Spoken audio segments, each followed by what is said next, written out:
ሰላም ተመልካቾቻችን እንደምን አላችሁ? እነሆ አርብ በእውቀት አልማዞች ፕሮግራማችን ዶክተር ወዳጄነህ መሐርንና እኔ ጵንኤል ተስፋዬ ሰዓታችንን ጠብቀን ወደ እናንተ ተመልካቾቻችን መተናል። ዛሬም የተለያዩ ሀሳቦችን ይዘን ከእናንተ ጋር ቆይታ የምናደርግ ነው የሚሆነው። ዶክተር እንዴት ነህ? በጣም ደህና ነኝ ፒናዬ። ሳምንት ሁሉ ሰላም? ሳምንቱ ጥሩ ነው፣ መልካም ነው። አይ እግዚአብሔር ይመስገን። ፕሮግራማችንን በጣም አስተያየት እየሰጡ ነው ሰዎች። በጣም አንተ ጋር ይደርስ ካለ አይደል አስተያየቶቹ? ለምን መጽናናት አትሉትም? አዎ አንድ ሰው ኮሜንት ላይ መጽናናት በጣም ያጽናናናል ይላሉ እና ደስ ይላል ሰው ሲጽናና። እኔም በጣም ብዙ ሰው በአካል ባገኙኝ ቁጥር እንደው እውነት ለመናገር የኛም ፕሮግራም ሳያነሱ የሚቀሩ ሰዎች የሉም። ብዙ ጊዜ በጣም ነው ሰዎች እንደሚጽናኑበት እንደሚሰሙን የሚነግሩኝና በጣም ነው ደስ የሚለው። ደግሞ ደስ ይላል። እኛ ደግሞ እንቀጥላለን። እሰይ። እሺ ዛሬም ወደ ተመልካቾቻችን ይዘን የመጣነው ሀሳብ የሚሆነው ዶክተር እንግዲህ ከምድረ በዳ ወደ ኤደን ገነት የሚልን ርዕስ ሰጥተነዋል። ብዙ ሰዎች በህይወታቸው ውስጥ የተለያየ ችግር ውስጥ ያልፋሉ። የህይወት ምድረ በዳ፣ ከምድረ በዳ ወደ ኤደን ገነት ስንል ራሱ ምድረ በዳን ስናስበው በአእምሯችን የሚመጣ አለ፣ ጭር ያለ ምንም የሌለበት ብዙ ነገር ያለበት። በአንዴ ደግሞ ወደ ኤደን ገነት ስንል ደግሞ ገነት ብለን በአእምሯችን ውስጥ ደግሞ የምንስለው የምንናፍቀው ነገር ነውና ዛሬ በዛ ርዕስ ነው የምንነጋገረው። ሰዎች በህይወት ውስጥ በብዙ ችግር ያልፋሉ፣ በብዙ ፈተና ውስጥ ያልፋሉ። ይህን ችግር አልፈዋለሁ ወይ እወጣዋለሁ ወይ ለምን ወደ እኔ መጣ የሚሉትን ህይወት ያሳልፋሉና ዛሬ ከዛ ችግር ወደ ጥሩ ነገር የሚቀየሩበትን መንገድ፣ ለምንስ ደግሞ ሰዎች በችግር ውስጥ እንደሚያልፉ ነው የምንነጋገረውና የመጀመሪያ ሀሳባችን የሚሆነው ሰዎች በችግር ውስጥ የሚገቡት፣ በችግር መንገድ ውስጥ የሚያልፉት ለምንድን ነው? ከሱን ጀምር አይደል ዶክተር? በጣም ግሩም ነው ፒናዬ። በካውንስሊንግ ስራ ሰዎች መጥተው የሚነግሩሽ ነገሮች አሉ እና አንዳንዶቹ የሚነግሩሽ ነገሮች በጣም ከባድ ናቸው። ግን ራሱ ሙያው ምንድን ነው የሚለው ራስሽን መጠበቅ አለብሽ እና ለምሳሌ ያንን ኬዙን ሰምተሽ አንቺ መጎዳት የለብሽም፣ ያለዚያ ልትጎጂ ትችላለሽ። የምትሰሚው ነገር ደግሞ ከባባድ ነው እና በጣም ጉዳት፣ አንቺ አዳማጯ ልትጎጂ ትችላለሽ፣ መፍትሄ ሰጫዋ ልትጎጂ ትችላለሽ። የሚገርም ዶክተር፣ አንድ ፕሮግራም አሁን በቅርብ አለ የጀመርኩትና ቅድም ጠዋት ራሱ እያልኩኝ ነበር። እሱም ፕሮግራም ወጥቼ ከሰራው ማታ መድኃኒት ውጭ ነው የምተኛው። ያመኛል። ከባድ ነው። አሁን እሱም መጠንቀቅ አለብሽ። ወደ ቤት ይዘሽው መግባት የለብሽም። ችግሩን ኢንተርናላይዝ ማድረግ፣ ወደ ውስጥሽ ማስገባት የለብሽም። ያለዚያ አንቺ ነሽ ጭራሽ ታማሚ የምትሆኚው። እና ካውንስሊንግም ላይ እንደዛ ነው። በፍጹም ለሌላ ሰው ሊነግሩት የማይችሉትን ከባድ ነገር ይነግሩሻል። እኔ ጋርም ይገባል፣ አንዳንዴ ውስጥ ይገባል። በጣም ማዝንበት፣ በጣም የምጎዳበት። አሁን ባለፈው ጊዜ ነበሩኝ አንዳንድ ኬዞች፣ በጣም ዲፕሬስ የሚያደርጉ ኬዞች ነበሩ። አንዳንዱ የሚጠይቁኝ ጥያቄ ግን ይከብደኛል፣ በጣም የሚከብደኝ እንድመልስ የሚጠይቁኝ ጥያቄ አለ። እግዚአብሔርን ምን አረኩት ይሉኛል። ምን አረኩት? ምን በድየው ነው? ኃጢአት ሰርቼም ከሆነ ለምን ይቅር አይለኝም? ለምን እንዲህ ያደርገኛል ብሎ ይጠይቁሻል። ቀጥታ አንቺን ነው የሚጠይቁሽ። እና ለምን እንደዚህ ያደርገኛል? በደል ከሆነ ለምን በደሌን አይተውልኝም? ምን አርጌው ነው እንደዚህ የምሰቃየው? የሚል ነገር ያነሱልሻል። ሙስሊም እህቴ መጣ አላህዬን ምን አረኩት ብላኛለች። ምን አድርጌው ነው ማለት ለሰው ሁሉ ለጓደኞች የሚሆነው ነው ያለው። አንዴ ደግሞ ያለው ስቃይ ውስጥ ነው እና ምን አደረኩት አላህዬ ብላ ነው። እና ከባድ ነው። አትተባበሪም ከነሱ ጋር ተባብረሽ ፈጣሪን አታሚም በአንድ በኩል። አዎ ግን ምን አድርገሽ ነው አትይመችም። ከነሱ ጋር ሆነሽ ፈጣሪን አታሚም። እውነት ነው እንዴት ምን አድርገሽ ነው አትይም። በሌላ በኩል ደግሞ የእግዚአብሔር የፈጣሪ ወይም ያላህ ደግሞ ጠበቃ ሆነሽ አይ እሱ እኮ እንዲህ ነው ብለሽ ደግሞ አትከራከሪያቸው። ይህም ማወቅ አለብሽ። እነሱ የሚያልፉበት መንገድ አለ። ሰው የሚያልፍበት ከባባድ መንገዶች የተለያዩ ምንጮች አሉት። አንደኛው ያው መንፈሳዊ ነገር ከተረዳን ሰይጣን የሚባል ክፉ ፍጡር አለ። እሱ እንዳለ እናውቃለን በዓለም ላይ። እሱ የሚያመጣቸው መከራዎች፣ ምድረ በዳዎች አሉ። በምድር ላይ ደግሞ ያሉ ጥሩ ያልሆኑ ሰዎች፣ ክፋት የተሞሉ ሰዎች፣ ጨካኝ ሰዎች ደግሞ በሰዎች ላይ የሚያመጡት ምድረ በዳ አለ። ከዛ ደግሞ በራሳችን ጥፋት ደግሞ የምንገባበት ምድረ በዳ አለ። ራሳችን አጥፍተን የምንገባበት። ዋናው ግን ዛሬ እኔ ላይ የፈለግኩት ከእግዚአብሔር የሆነ ከፈጣሪ የሆነ ምድረ በዳ አለ። ከፈጣሪ የሆነ ምድረ በዳ አለ። ፈጣሪ የሆነ ምን ይላል መሰለሽ? አባብላታለሁ፣ ወደ ምድረ በዳ አመጣታለሁ፣ በዚያም ለልቧ እናገራታለሁ ይላል። ማን ነው ይህንን የሚያደርገው? ደጉ ቸሩ ፈጣሪ አባብላትና እኔ ራሴ ወደ ምድረ በዳ አመጣታለሁ ይላል። ወደ ምድረ በዳ ካመጣኋት በኋላ ለሷ በፍቅር እናገራታለሁ፣ አስተምራታለሁ፣ አሰለጥናታለሁ ማለት ነው። ግን ከሱ የሆነ ምድረ በዳ ነው። መከልከል አትችይም፣ መገላገልም አትችይም። አሁን እዛ ውስጥ ያሉ ሰዎች መጥተው ምን አድርጌው ነው እንዲህ ሲሉ መልስም መስጠት አልችልም። እሱ እኮ ጻድቅ ነው፣ እሱ ራይቸስ ነው፣ ሁልጊዜ ልክ ነው ላለሁኝ። ግን ደግሞ እነሱን ልከላከልላቸው አልችልም። ገላጋይ የሌለው ምድረ በዳ ነው እና ይሄ በፍቅር ቃል እናገራታለሁ፣ አባብላትና ወደ ምድረ በዳ አመጣትና በዚያ ለልቧ እናገራታለሁኝ ይላል። ትምህርት ቤት ነው፣ የስልጠና ቦታ ነው። አሁን እንዲህ ያደርጋለሁ ፈጣሪ እንዳትይ የድንግል ማርያምን ልጅ ራሱን አስቢው። ኢየሱስ ክርስቶስ ጌታችን መድኃኒታችን ኢየሱስ ክርስቶስ በ30 ዓመቱ ሄደ፣ ተጠመቀ። ከተጠመቀ በኋላ መንፈስ ቅዱስ ወረደበት። በመንፈስ ተነድቶ ወደ ምድረ በዳ ሄደ ይላል። የወሰደው የእግዚአብሔር መንፈስ ነው። መንፈስ ቅዱስ ነው የወሰደው፣ ግን የወሰደው ወደ ምድረ በዳ ነው። ስለዚህ ፈጣሪ እግዚአብሔር ለሙስሊሞች አላህ ወደ ምድረ በዳ ይወስዳል። ለምን? ለልባችን ሊናገረን፣ ስልጠና ሊሰጠን፣ ሊያስተምረን ይወስዳል። ጊዜያዊ የሆነ ምድረ በዳ። አንዳንድ ሰዎችን ስታይ ለአምላክ በጣም ቅርብ የሆኑ በጣም የተወደዱ ሰዎች አሉ። ምሳሌዎች ልስጥሽ። ኤርሚያስ የሚባለው ነቢይ አለ። ፕሮፌት ጀረማያ የሚባለው ቅዱሱ መጽሐፍ ላይ ያለ ነቢይ አለ። በሆድ ሳልሰራህ አውቄሃለሁ የተባለ ሰው ነው። ራሱ ፈጣሪ ስለሱ ሲናገር አንተ በሆድ ሳልሰራህ ነው ያወቅኩህ፣ ከማህፀን ሳትወጣን የቀደስኩ ማለት ገና ማህፀኑ ሳትሰራ ነው የማውቅህ፣ ከማህፀንም ሳትወጣን የቀደስኩ ነው የተባለው ኤርሚያስ። ከዛ ኤርሚያስ በብዙ ነገር ውስጥ ካለፈ በኋላ ላሜንቴሽን የሚባል መጽሐፍ ክፍል አለ፣ ሰቆቃው ኤርሚያስ የሚባል። እዛ ጋር ሲደርስ ምን አለ መሰለሽ? መንገዴን አለ፣ ከፈጣሪ ጋር ነው የሚያወራው፣ መንገዴን በተጠረበ ድንጋይ ዘጋኸው ይላል።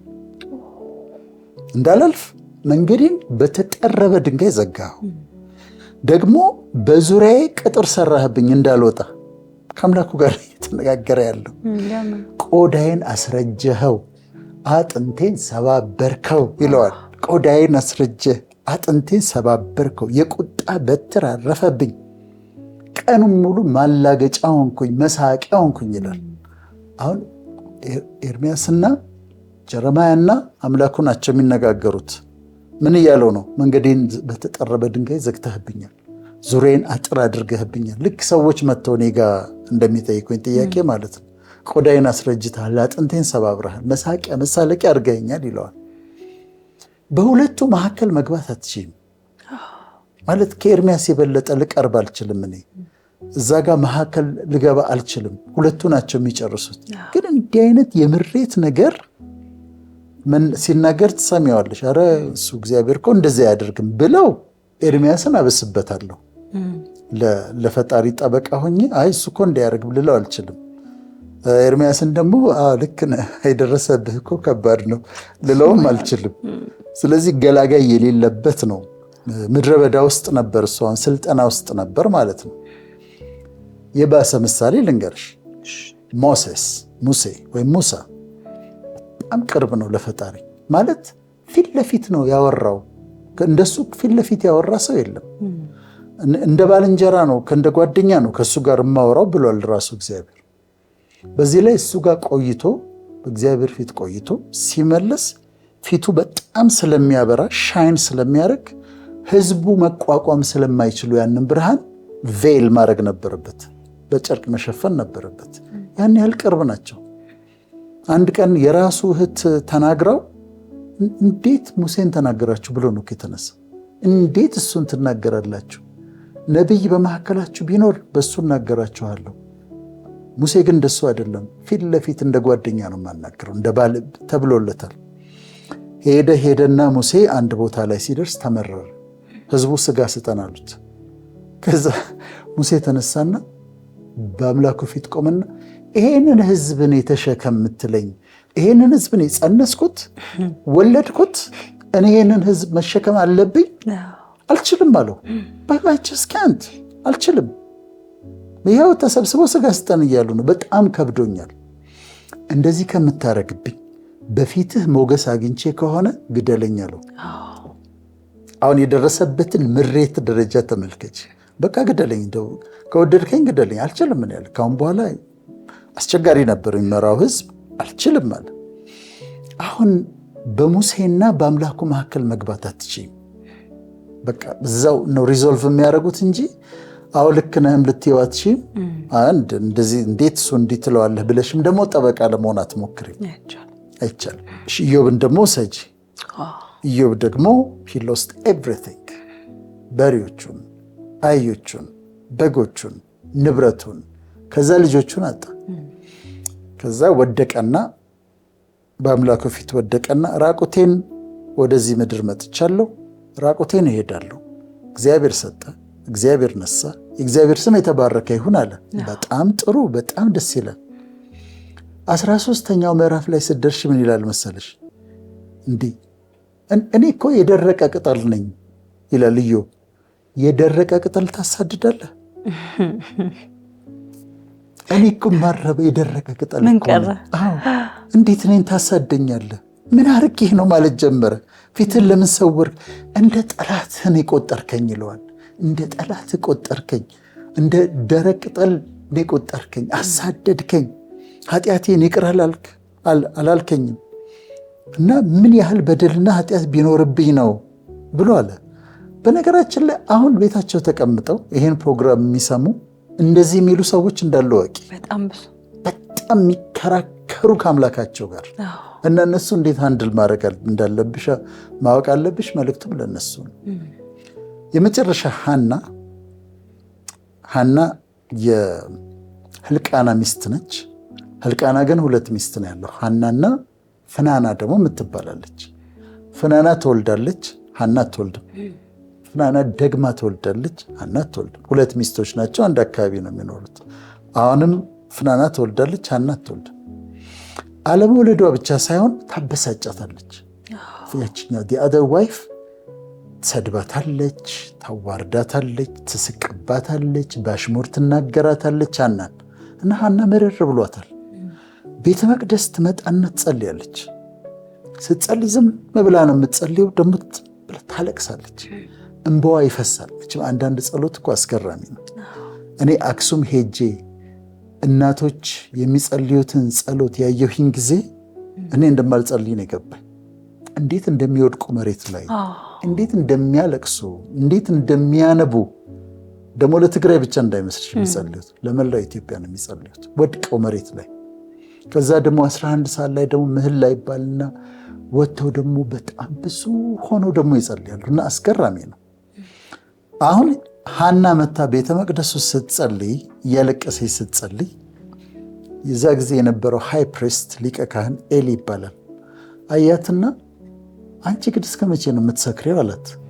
ወይን ጠጅሽን ከአንቺ አርቂው፣ ለምንድነው እየጠጣሽ የምትመጪው አላት። ከዛ እኔ እኮ የሚያሰክር ነገር ወይም ወይን ጠጅ አልጠጣሁም፣ ልቧ ያዘነባት ሴት ነኝ ያለችው። ልቧ ያዘነባት ሴት ነኝ እንጂ እንደው እንደ ሰነፍ ሴት አትመልከተኝ፣ እኔ ጠጥቼ አይደለም አለችው። ግን እንደዛ እስክትባል ድረስ በኋላ ባረካት። እሷም ደግሞ እንደዛ ትግል ነበረ። በህይወታችን ትምህርት ቤት እንማራለን። ኤሌመንተሪ፣ ሃይ ስኩል፣ ኮሌጅ፣ ዩኒቨርሲቲ፣ ትሬኒንግ ሴንተሮች እንገባለን፣ ትሬኒንጎች እንወስዳለን። ቀጥታ ከፈጣሪ የሆነ ትምህርት የምትማሪው ግን አባብላታለሁ ወደ ምድረ በዳ እወስዳታለሁ፣ በዚያ ለልቧ እናገራታለሁ የተባለበት ቦታ ላይ ነው። በጣም በትክክል ሄድሽ ታውቂያለሽ? በጣም እርግጠኛ ነኝ። ማረሳው ማትረሽ አሉ አይደለም? አለ በደንብ እኔም በደንብ አውቀዋለሁ ምድረ በዳ ምን ማለት እንደሆነ በደንብ ነው። የአንዳንዱ የማጣት ምድረ በዳ ነው፣ የአንዳንዱ የህመም ምድረ በዳ ነው። አንድ ሰው ምን አለ ታሞ ያውቀው ነበርና በቃ ዝም ብሎ ስራውን ሲሰራ ምናምን አንድ ጊዜ ታመመና ተኛ። ከዛ ሊጠይቁት ሲሄዱ በቃ እንዲህ ወደ ላይ አላይ ብዬ አለ፣ ስራዬን እየሰራሁ ወደ ላይ አላይ ብዬ አሁን ተኝቼ ወደ ላይ ሳይ ነው የምውለው፣ ቀኑን ሙሉ ወደ ላይ ሳይ ነው የምውለው አለ። ስለዚህ አንዳንዱ የማጣት ምድረ በዳ ነው፣ አንዳንዱ የህመም ምድረ በዳ ነው፣ አንዳንዱ ስደት ምድረ በዳ ነው፣ አንዳንዱ እስር ምድረ በዳ ነው። የኛ ወገኖች የሚያልፉበት በሊቢያ በግብፅ የሚያልፉ በጣም ነው የሚያስፈራው። እኔ ክላይንቶች አሉኝ ኤርትራውያን ብዙ የሚነግሩኝ፣ ኢትዮጵያውያንም ብዙ የሚነግሩኝ የሚያልፉበት ምድረ በዳ ነው። እና የዛ የምድረ በዳ ትምህርት በጣም ትሁት ያደርግሻል፣ ይሰራሻል፣ በጣም ይሰራሻል። አንድ ጊዜ ዛሬ ከ20 ዓመት በፊት ነው እና የነጋዴዎች ህብረት የሚባል ህብረት ሄጄ ላስተምር ሄጄ ነው፣ ግን ሲያወሩ ሰማቸዋለሁ። ጓደኛሞች ናቸው የሚያወሩት፣ ሁለቱም የቢዝነስ ሰዎች ናቸው። እና አንደኛው ሁሉን ነገር አውቃለሁ የሚል ነው።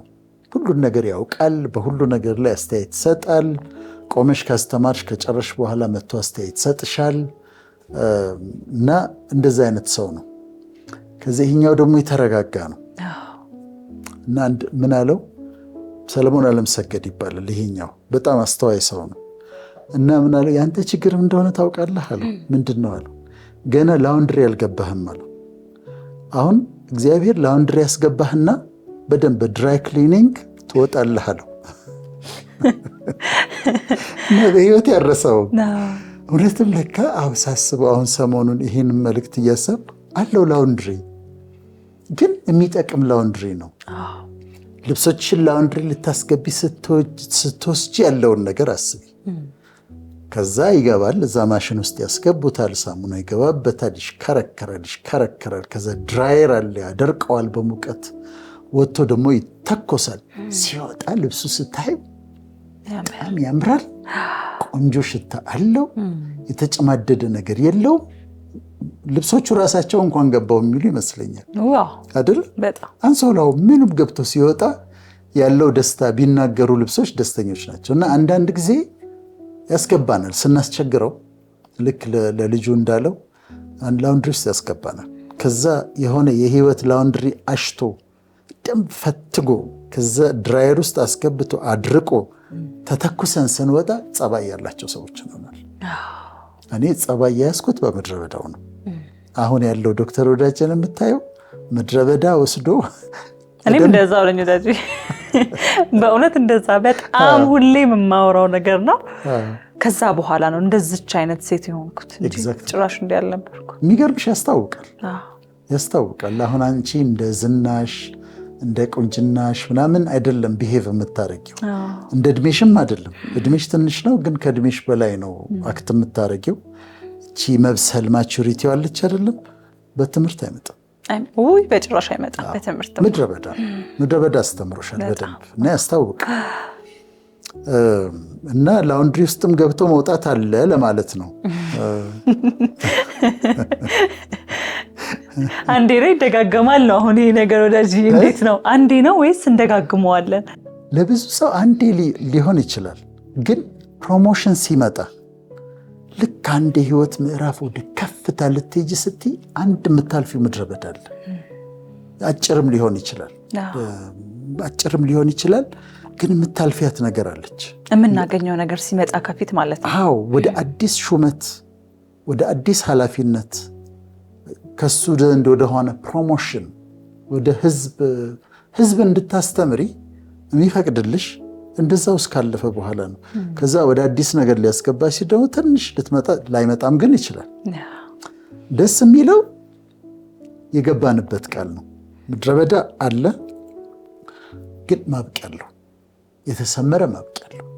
በጣም ደስ የሚለው እሱ። ከዛ ቀደም ያስቀመጥሽው ኮንትራስት አለ። ምድረ በዳና ገነት እንዴት እንዳወዳደርሽው መግቢያው ላይ ያልሽው ምድረ በዳውን እንደ ኤደን በረሃውንም እንደ እግዚአብሔር ገነት አድርገኸዋል ይላል። ያንን ምድረ በዳ ቅድም እንዳልሽው በጣም ፀሐይ ያለበት ባብ ጊንጥ ያለበት ውሃ ጥም ረሃብ ያለበትን ምድረ በዳ ደረቅ ጠብታ ውሃ የሌለበትን ልክ ስትጨርሽው መንገዱን ወደ ኤደን ገነት ይለውጠዋል። ህይወትሽን ኤደን ገነት ደግሞ ይሆናል። ግን ያንን መጨረስ አለብሽ መንገዱን ወደ ኤደን ገነት። ከዛ ደስታና ተድላ ምስጋናና ዝማሬ ትሰጠዋለህ ይላል። እዛ ኤደን ገነት ውስጥ ደግሞ ደስታ ነው፣ ተድላ ነው፣ ምስጋና ነው፣ ዝማሬ ነው። ያኛውን ምድረ በዳ ትረሻዋለሽ። ቢዩቲ ፎር አሽስ ይላል። ቢዩቲ ፎር አሽስ፣ በአመድ ፋንታ አክሊል፣ በለቅሶ ፋንታ የደስታ ዘይት፣ በሐዘን መንፈስ ፋንታ የምስጋና መጎናጸፊያ ደግሞ ታገኛለሽ። ለተመልካቾቻችን ምንድን ነው የምንለው? ያለፉበት ይኖራሉ፣ እያለፉበት ደግሞ አሉ። ለሁለቱም ነው መልእክታችን።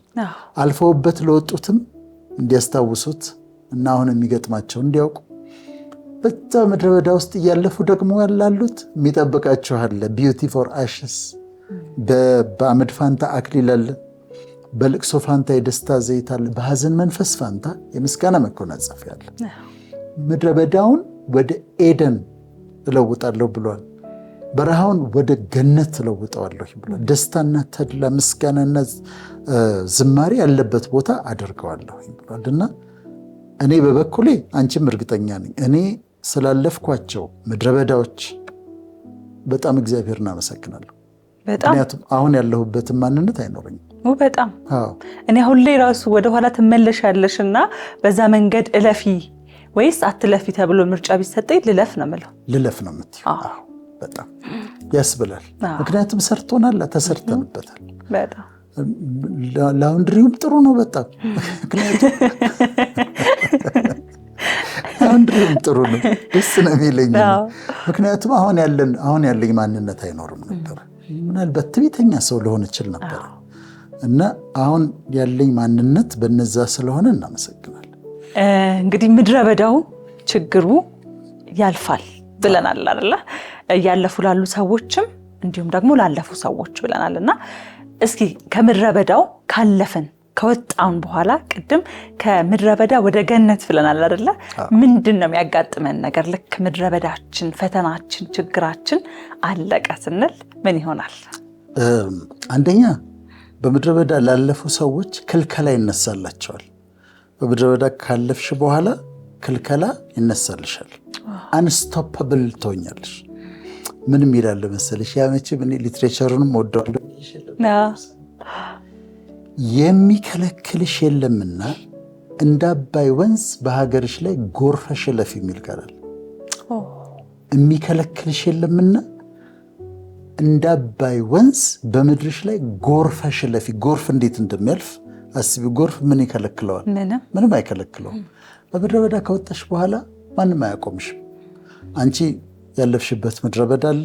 ከዛ ወደ ስራው ዓለም መጣሽ፣ በቃ መሄድ ነው አይደለም? አሁን ብታየው በሙያሽ ከዚህኛው ፕሮግራም ወደዚህኛው ከዚህኛው እንደ ጎርፍ ነው እየሄድሻለሽው እና የሚከለክልሽ የለምና እንደ አባይ ወንዝ በምድርሽ ላይ ጎርፈሽ ለፊ ይላል። ስለዚህ ከምድረ በዳ ሲወጡ ምንድን ነው የሚከለክለው ነገር ይነሳል። በምድር ላይ ስኬትን የሚከለክሉ ነገሮች አሉ፣ አይሆንም የሚሉሽ ነገሮች አሉ፣ ይነሳሉ። ወደ እንዲሳካልሽ ስትሄጂ የሚከለክሉ ነገሮች አሉ፣ አይሆንም ይሉሻል። እነዚህ ክልከላዎች ይነሳሉ። ምክንያቱም እዛ ጋር በምድረ በዳ ያሳለፈሽ ፈጣሪ እዚህ ጋር አብሮሽ ይቆማል። እሱ ደግሞ የማይከለከል ነው። የሰራዊት ጌታ እግዚአብሔር ይሄን አስቧል፣ የሚከለክል ማን ነው ይላል ቃሉ። እጁም ተዘርግታለች፣ የሚመልሳት ማን ነው ይላል። ናቡከደነጾር ደግሞ ምን አለ መሰለሽ? በደንብ ካስተካከለው በኋላ በሰማይ ሰራዊት በምድር በሚኖሩ መካከል የወደደውን ያደርጋል፣ እጁንም የሚከለክላት ወይም ምን ታደርጋለህ የሚለው የለም። በሰማይ ሰራዊት በምድር መካከል የወደደውን ያደርጋል፣ እጁንም የሚከለክላት ወይም ምን ታደርጋለህ የሚለው የለም ይላልና ያ የማይከለከለው እሱ ሆን ብሎ በዛ በምድረ በዳ ያሳለፈሽ እሱ ይመጣና የማትከለከይ ያደርግሻል። ከስኬት ወደ ስኬት፣ ከስኬት ወደ ስኬት። አንድ ቴሌቪዥን ፕሮግራም ላይ ፕሮግራም ጀምሬ እንግዶች ያቀርብ ነበር ሌክቸር እንዲያደርጉ። በጣም የእውቀት ፕሮግራም ነበር። በኋላ አቆም ነው። እዛ ላይ ካቀረብኳቸው እንግዶች አንዷ ሳምራዊት ነች። ሳምራዊት ፍቅሩ የራይድ ባለቤት። አሁን ሳምራዊት በመስሪያ ቤታቸው ሄጄ ትሬኒንግ ሰጥቻለሁ፣ በግልም አግኝቻታለሁ። ያለፈችባቸው የህይወት መንገዶች አሉ። ስትወጣስ ከወጣች በኋላ እንደ አባይ ወንዝ የማትከለከል ጎርፋ የምታልፍ ሴት ነች የሆነችው። ኮምፒቲሽኖች ይመጣሉ፣ ውድድሮች ይመጣሉ፣ ታልፋቸዋለች። የምታቆም አይደለችም። ገና አሁን በአፍሪካ ጀምራ ትቀጥላለች። አንስቶፐብል ይሆናሉ፣ እንደ ወንዝ ጎርፈው የሚያልፉ ይሆናሉ ማለት ነው።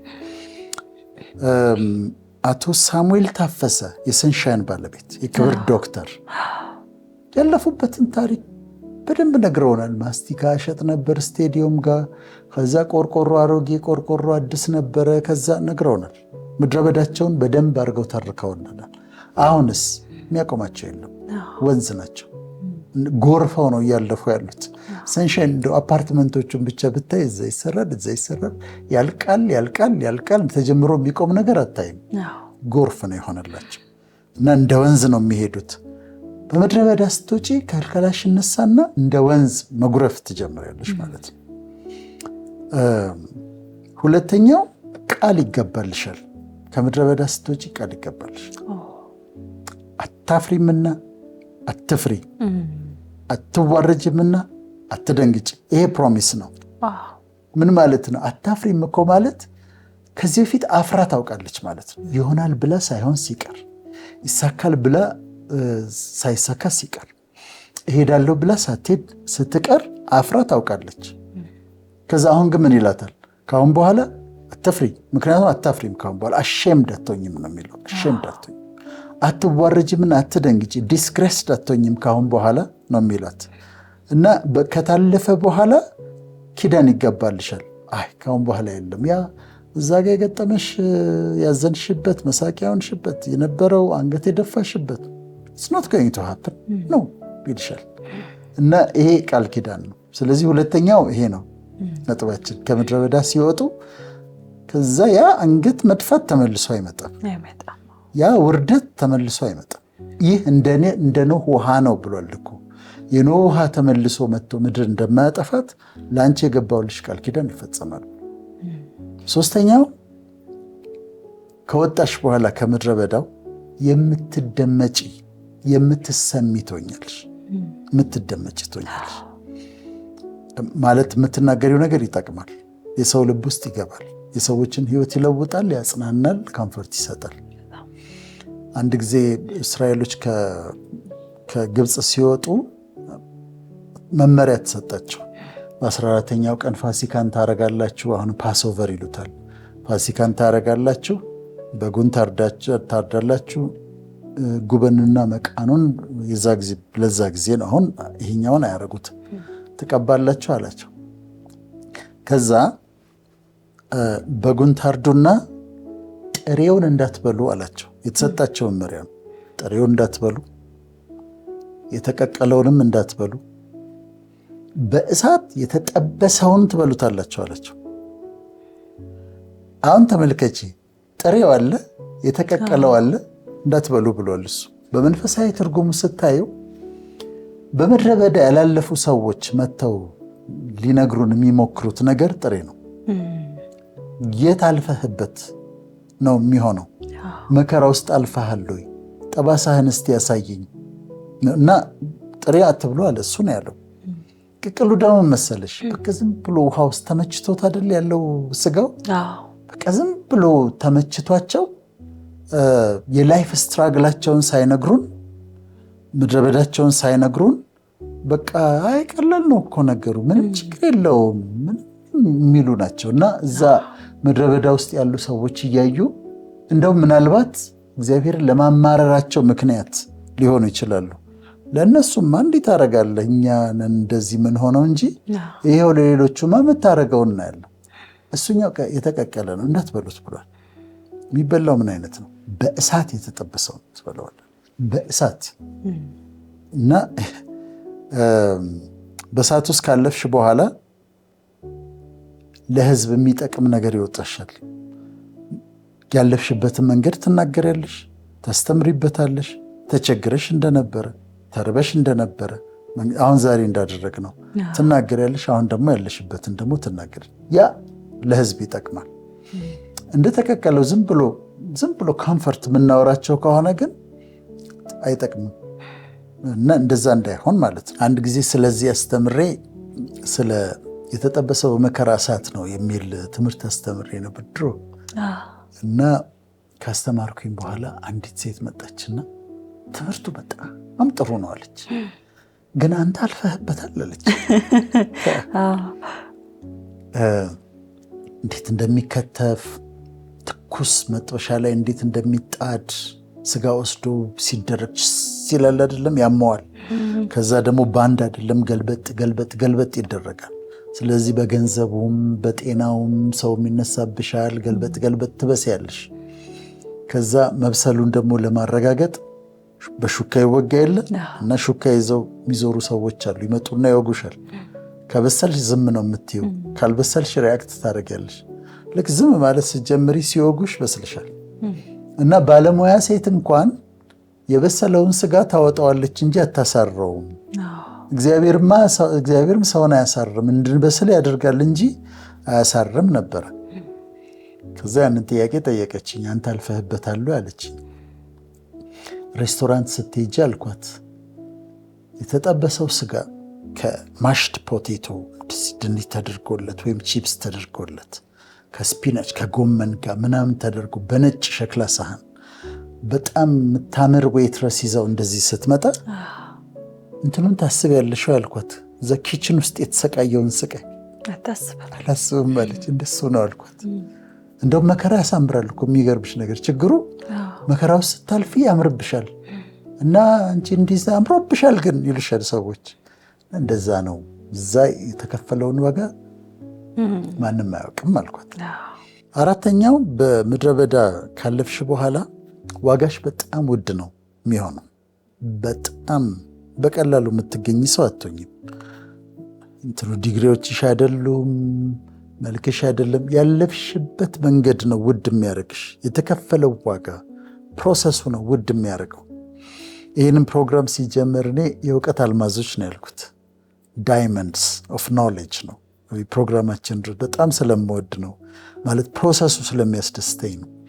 ባለፈው ሳነብ ነበር አንድ ዳይመንድ $71 ሚሊዮን ተሸጠ ይላል።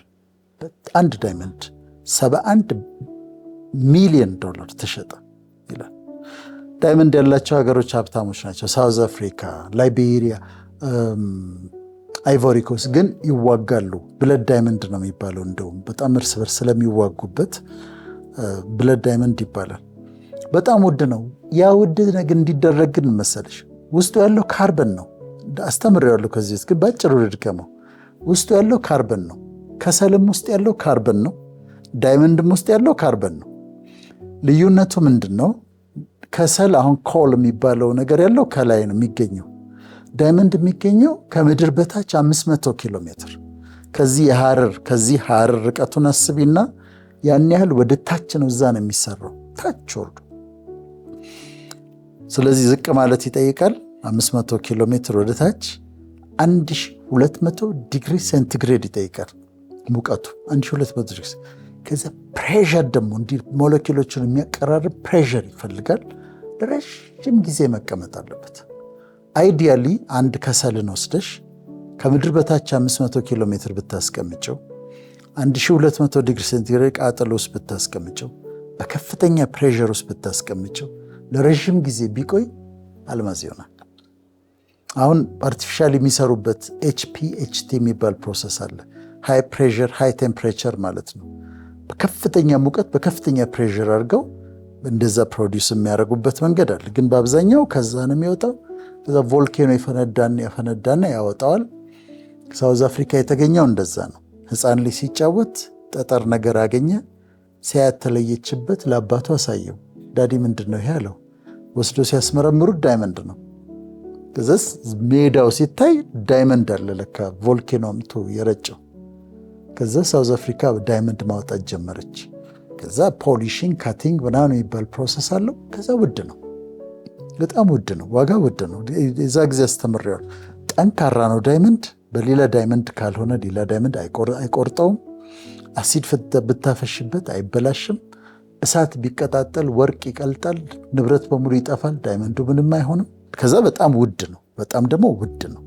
እንደዚህ ያለፉ ሰዎች በጣም ውድ ነው ሆነው ነው የሚወጡት ለማለት ነው። ዋጋቸው በጣም ትልቅ።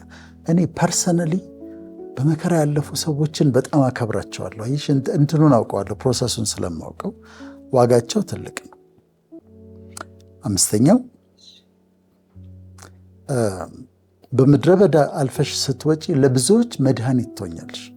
መድኃኒት ትሆኛለሽ፣ ፈውስ ትሆኛለሽ፣ መፍትሄ፣ ለሌሎች የምትቆረሽ፣ ለሌሎች የምትኖሪ፣ ለሌሎች ለመድኃኒትነት የምትፈለጊ፣ ለመፍትሄ የምትፈለጊ ትሆኛለሽ። እኔ ኢትዮጵያ ውስጥ ካየኋቸው ከዚህ በፊትም ብየዋል፣ በጣም የምደሰትባቸው ነገሮች አንዱ የህፃናት ምገባ ነው። ህፃናት ትምህርት ቤት ሄደው ምሳ መብላታቸው በጣም ነው የሚያስደስተኝ። በጣም ምክንያቱም የባዶ ምሳ ዕቃ ታሪክ ሰምቻለሁ። ፍሬዓለም ሽባባው መጽሐፏ ላይ ጽፈዋለች። ልጁ ባዶ ምሳ ዕቃ ይዞ ይሄዳል። ምሳ ይዞ ሄደ እንዲባል፣ ከዛ ምሳ ሰዓት ላይ ሲደርስ ልጆቹ ተሰብስበው ምሳ ዕቃቸውን ከፍተው ሲበሉ እሱን እዛ ነው የምበላው ብሎ ዛፍ ስር ይሄዳል። ከዛ ምሳ እንደበላ ሰው አክት ያደርጋል። ምሳ ዕቃው ግን ባዶ ነው። ከዛ ተመልሶ ይመጣና ጨዋታውን ይቀጥላል። እንዲህ አይነት ልጆች ነበሩ። በረሃብ ምክንያት ሃይፖግላይሲሚያ የሚባል አለ፣ ስኳሩ ዝቅ ሲል በሱ የሚወድቁ ልጆች ነበሩ። ስተው ማዳመጥ የሚቸገሩ ካለመብላታቸው የተነሳ ማዳመጥ፣ ይህንን የለወጡ ሰዎችን በጣም አከብራለሁ እና ለዚህ አይ ቲንክ ክሬዲት ሊሰጣቸው ከሚሰጣቸው ሰዎች ሴቶች መካከል የቀድሞዋ ቀዳማዊት እመቤት የቀድሞዋ ፈርስት ሌዲ ወይዘሮ ሮማን ተስፋዬ የቀድሞ ፈርስት ሌዲ እዚህ ላይ በጣም ሰርተዋልና ማመስገን አለብን። እንዲህ አይነትን ነገር ማመስገን አለብን። በጣም አሁን የሚደረጉ ነገሮች እኔ በጣም የምደነቅባቸው የምደሰትባቸው ነገሮች አሉ። ለዓይነ ስውራን ትምህርት ቤት ሲከፈት በጣም ደስ ይለኛል። ለኮሜርሻል ሴክስ ወርከርስ ይባላሉ። ሴቶች በሴተኛ ዳሪነት ይተዳደሩ የነበሩ ሴቶችን ሰብስበው ቤት ሰጥተው ትሬኒንግ፣ ስልጠና፣ የተለያየ ሙያ ሲሰጡ ሳይ በጣም አክብሮት አለኝ። ለእንደዚህ አይነት ነገሮችን ከፍተኛ አድናቆት፣ ከፍተኛ አክብሮት አለኝ። ወደ ፖለቲካው ባልጠቀም እንዲህ አይነቱ ነገር ግን ይማርከኛል፣ በጣም ደስ ይለኛል እና መፍትሄ ነው የምትሆኚው። እንደ ወይዘሮ ሮማን መፍትሄ ሆነች ነው የምትወጪው። እናመሰግናቸዋለን የዛ ጊዜ ስለሰሩት ስራ፣ ወደፊትም ይሰራሉ ብለን እናምናለን። ስድስተኛው የሚያበራ ስብዕና ይኖርሻል። ሻይን የሚያደርግ ልክ እንዳልማዙ ሻይን የሚያደርግ ስብዕና ይኖርሻል። ከምድረ በዳ ስትወጪ በጣም ትሁት፣ በጣም ታጋሽ፣ ኢንቴግሪቲ ያለሽ፣ ሰው አክባሪ፣ ድሃ ማትንቂ፣ ሰውን ማታበላልጪ ሰው ትሆኛለሽ። እንደዛ ያደርጋል ምድረ በዳው ሰርቶ ሲወጣ እንደዛ ነው እና ባላደራም ነው የምትሆኙ። በቃ የምታረጊያቸው ነገሮች በጣም ጥሩ ነገሮች ናቸው። ያ ሁሉ ግን በመከራ ከስብዕናውም ጋር ስለሚሄድ የተናገረውም ነገር ስላስደነቀኝ አንድ ሰው ላንሳልሽ። ጋሽ ስዩም ተፈራ፣ አርቲስት ስዩም ተፈራ ምን ሲል ሰማሁት መሰለሽ? ያለ ችግር ቢያድግ ሙጃ ብቻ ነው አለ። ሙጃ ታውቂያለሽ? አረም ዝም ብሎ ክረምት ከሆነ ዝም ብሎ ያድጋል።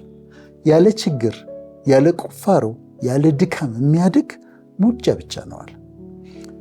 አርቲስት ስዩም ተፈራ፣ ጋሽ ስዩም ተፈራ በደንብ ካዳመጥሽው አስደናቂ ነገሮች ነው የሚናገረው። ቶሎ ላልተረጀው ትችላለሽ፣ ግን ከውስጡ የሚወጣው ነገር በጣም አስደናቂ ነው። ጽሁፎቹ የጻፋቸውን ጽሁፎች በጥንቃቄ ካነበብሻቸው በጣም አስደናቂ ናቸው። እሱ ብቻ ሳይሆን የራሱ ፐርሶናሊቲ፣ ማንነቱ፣ ትህትናው፣ ሞገሱ፣ ጨዋነቱ በጣም የተከበረ ሰው ነውና እሱንም ደግሞ አንድ ቀን ልናደንቀው የሚገባ ነው። አርቲስት ስዩም ተፈራ በጣም ማከብረው ሰው ነው። በጣም እና ያለ ችግር የሚያድግ ሙጃ ብቻ ነው አለ።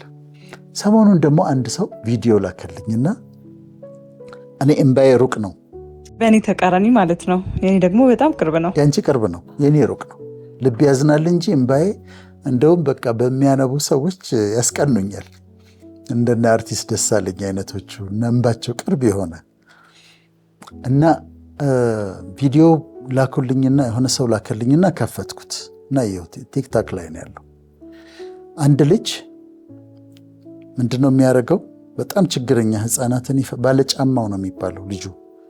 በጣም ችግረኛ ህፃናትን ይፈልግና ትምህርት ቤት እየሄዱ ብጥስጥስ ያለ ነጠላ ጫማ ያደረጉ ልጆች ወይም ደግሞ ባዶ እግራቸውን የሆኑ ልጆችን ያስቆማቸውና ቁጭ አድርጎ እግራቸውን በእርጥብ ፎጣ ይጠርግና አዲስ ካልሲ ያደርግላቸዋል፣ አዲስ ጫማ፣ አዲስ ስኒከር ያደርግላቸዋል።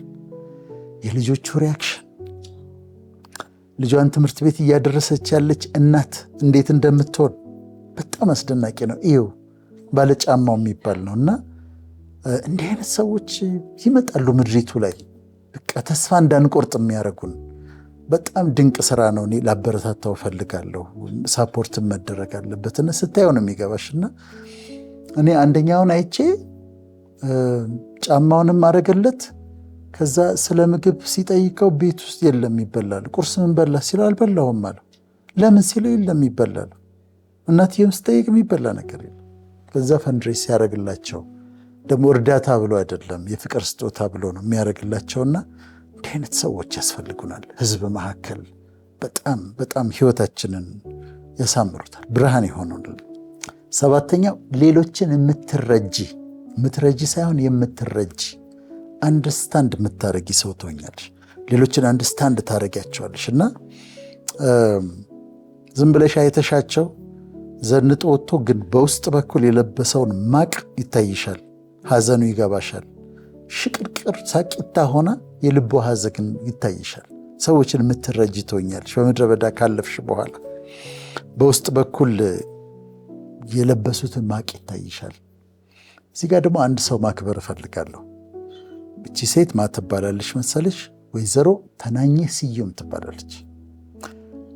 ተናኘ ስዩም 2 ወይም 3 መጽሐፍቶ ይጽፋለች። ወይዘሮ ተናኘ በጣም በቃ ምድር ላይ የማደንቃት ሴት ነች። ወይዘሮ ተናኘ ስዩም የጂጂ እናት፣ የሶፊ እናት፣ የነራሄል እናት፣ የፍሬ ዓለም ሽባባው እናት፣ የነሱ እናት ነች። በጣም ነው የልጆቼ አያት ነች ማለት ነው። የምትደንቅ ሰው ነች። በቃ የምትረዳ እኔ ሳይኮሎጂስትም ትመስለኛለች፣ ሶሲዮሎጂስትም ትመስለኛለች፣ በጣም መንፈሳዊም ትመስለኛለች። ሶ ላቪንግ በጣም ሰው የምትረዳ ሰው አስደናቂ ሰው ነች እና እንዴት አይነት ስዊት ፐርሶናሊቲ እንዳላት ትነግርሻለች። በጣም በጣም የምትደነቅ ሰው ነች። አሁን የልጇ ባል ነበርኩኝ አይደለም። አንድ ቀን በእሷ ፊት ላይ ቅሬታ አይቼባት አላውቅም። ከተለያየን በኋላ በፍጹም ወዳጅ ነው የምትለኝ። ወዳጅ ዓመት ባል ቀድማ እሷ ነች ቀድማ እንኳን አደረሰህ የምትለኝ እና ለሰዎች ሁሉ በሀገሯ ቻግኒ ደግሞ በምትሆንበት ጊዜ ለሀገሩ በሙሉ ለምድርተኛው በሙሉ እዚህ ለሚያውቃት በሙሉ በጣም ድንቅ ፐርሶናሊቲ ያላት ሰው ነች እና በጣም ኦነር ላደርጋት ትፈልጋለሁ። ግን አልፋ ነው ያው እሷም ዴፊኒትሊ ያለ ማለፍ ያለ ምድረ በዳ አይሆንም፣ አይመጣም። እሺ 8ኛ በጣም ቶሎ ማትደፈር ያደርግሻል። ያ ለመሰለሽ ምድረ በዳ ውስጥ ሆነሽ እየራበሽ አመሰግናለሁ ብለሽዋል። ምድረ በዳ ውስጥ ሆነሽ እያመመሽ እየተሰቃየሽ አከብርሃለሁ ብለሽዋል። ምድረ በዳ ውስጥ ሆነሽ እያመመሽ እየተሰቃየሽ አንተ መልካም እኮ ነህ ብለሽዋል። ያ ያልሽው እሱ ከምድረ በዳው ከወጣሽ በኋላ የሚነኩሽ የሚጣሉሽ ሰዎች ወዮላቸው። ዱ ኖት ኪክ አጌንስት ዘ ፕሪክ ይላል። ዱ ኖት ኪክ አጌንስት ዘ ፕሪክ ማለት የመውጊያውን ብረት ብትቃወም ለአንተ ይብስብሃል ማለት ነው። ማለት በፊትሽ ሰይፍ ያደረግና እንደዚህ ሊዋጋሽ ሊጋጭሽ የሚመጣ ሰው መጥቶ ምንድን ነው የሚሆነው? ከሰይፉ ጋር ነው የሚጋጨው። መከራው ለሱ ነው። ዱ ኖት ኪክ አጌንስት ዘ ፕሪክ ይላል። እንዳትነካት ነው እና እንደዛ ይባላል፣ እንዳትነካት ይባላል። ስለዚህ እሱ ይዋጋልሻል፣ ይከራከርልሻል ማለት ነው። ባለፈው አንድ ቃለ መጠይቅ ሰማሁ። የማ ቃለ መጠይቅ መሰለሽ? ገጣሚ ኤፍሬም ስዩም በጣም ጎበዝ ገጣሚ እንደሆነ አውቃለሁ። በጣም ድንቅ ግጥሞች አሉት። ግን ቃለ መጠይቁን ሰምቼ አላውቅም ነበር እና ቃለ መጠይቅ ሰማሁ። እንዲህ አይነት ፒውር ሶል አለ ብዬ ነው ያሰብኩት። ንጹህ ሶል፣ ንጹህ ፍጥረት፣ ንጹህ ልብ። በቃ እንዲማየው ሰው ኤፍሬም ስዩም ማለት ገጣሚው ይሁን ንጹህ ፒውር የሆነ ሶል ሰው ፐርፌክት ግን እንደዛ ነው የማየው። እና አሁን ይሄን ልጅ መንካት አልኩኝ። የሚነካው የለም እንጂ ከፈጣሪ ጋር ነው የሚጣለው። ቀጥታ መጋጨት ነው የሚሆነው፣ መጋጨት ነው የሚሆነው። ይሄን ልጅ መንካት ቢነኩት አልኩኝና ጥሩነቱ ብዙ የሚነኩት አይመስለኝም። ምንም ንጹህ ሰው። 9ኛው በቃ ይሄ ስንፍና የሚባለውን ነገር፣ ክፋት የሚባለውን ነገር አቃጥሎ ያወጣልሻል። ምድረ በዳው እኔ ትዕቢተኛ እንዳልሆነ አቃጥሎ ያወጣልኝ፣ እንዳልኮራ ሰው እንዳከብር ያደረገኝ ያ ተቃጥሎ የወጣው ነውና እሳቱም ያወጣልኛል፣ አውጥቶልኛል። ላውንደሪውም እንደዛ ያደርጋል። እና አንዳንድ ሰዎች እንደዛ በቃ ምንም ማታገኝባቸው ሰዎች አሉ፣ በጣም መደነቅባቸው ሰዎች። የመጨረሻው የተነሳንበት ሐሳብ ነው። ምድረ በዳውን ወደ ኤደን ይለውጠዋል። በረሃውን ወደ እግዚአብሔር ገነት ይለውጠዋል። ይለወጣል፣ በጣም ይለወጣል። እውነት ነው። አሁንም ለተመልካቾቻችን ዱባይ ቢሆኑ፣ አረብ ሀገራት ቢሆኑ፣ አውሮፓ ቢሆኑ፣ አሜሪካ ቢሆኑ፣ ካናዳ ቢሆኑ፣ ኢትዮጵያ ቢሆኑ፣ የትም ቢሆኑ የት ምድረ በዳቸው ወደ ገነት እንደሚለወጥ ማወቅ አለባቸው። እኔ የምድረ በዳ ምስክር ነኝ አልኩኝ አይደለም? ምድረ በዳ ውስጥ አልፍ ያለው። አሁንስ አሁን ገነት ውስጥ ነው የምኖረው። ሊትራሊ ገነት ውስጥ ነው የምኖረው። ምን ማለት ነው?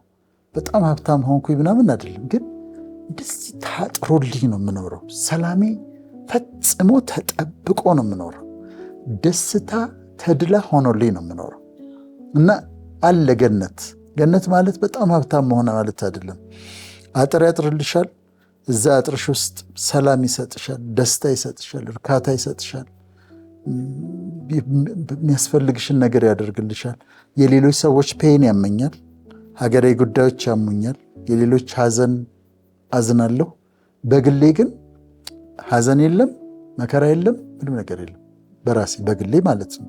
ስለዚህ የኤደን ገነት ደግሞ ይዘጋጃል ማለት ነው። ስለዚህ በረሃው ወደ ኤደን ገነት ይለወጣል ማለት ነው። እዚህ ጋር ግን ወዳጅ ብዙ ጊዜ አሁን በተለይ በችግር ውስጥ ያሉ ሰዎች ችግሩ እንደሚያልፍ አነሳንኝን ፖይንቶች ምን እንደሚቀየር ማለት ነው። ያለፍን ሰዎች ከዛ ነገር የወጣን ሰዎች ግን ችግር ውስጥ፣ ረሃብ ውስጥ፣ መከራ ውስጥ በምናልፍበት ጊዜ እንግዲህ ሰዎች አሉ በዛ መንገድ ውስጥ እግዚአብሔርን ያመጣው ብለናል። ያንን ነገር ግን እግዚአብሔር ባመጣው መከራ ውስጥ በምናልፍበት ጊዜ በዛ መከራ ውስጥ ደግሞ ያዘንባቸው ያሳለፉን ሰዎች አሉና ስለነዛ ሰዎችስ ያለፍን ሰዎች ምን እናድርግ? እነዛ ሰዎች እውነት ለመናገር ይቅር ለማለት እንቸገራለን። ምክንያቱም ከባዱ ጊዜያችን ላይ ነው የጎዱን። በትክክለኛው ካየሹ ግን ባለውለታዎቻችን ናቸው። ውለታ የዋሉለት ሰዎች ናቸው። እነሱ ባይኖሩ ስጋ ውስጥ እንዴት ይገላበጣል?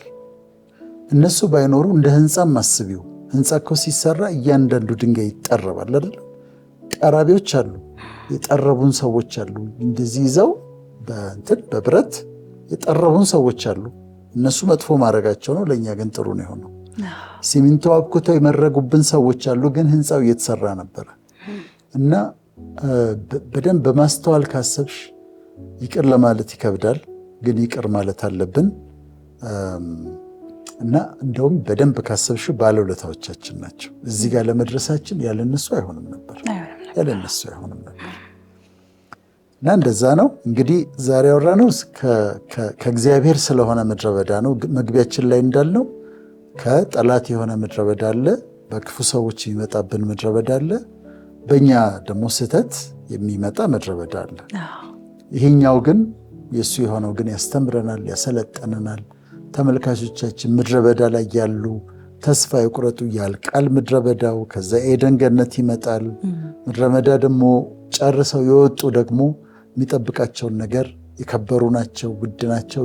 አሁን ባነሳናቸው ነጥቦች ራሳቸውን እንዲያዩ እንጋብዛለን።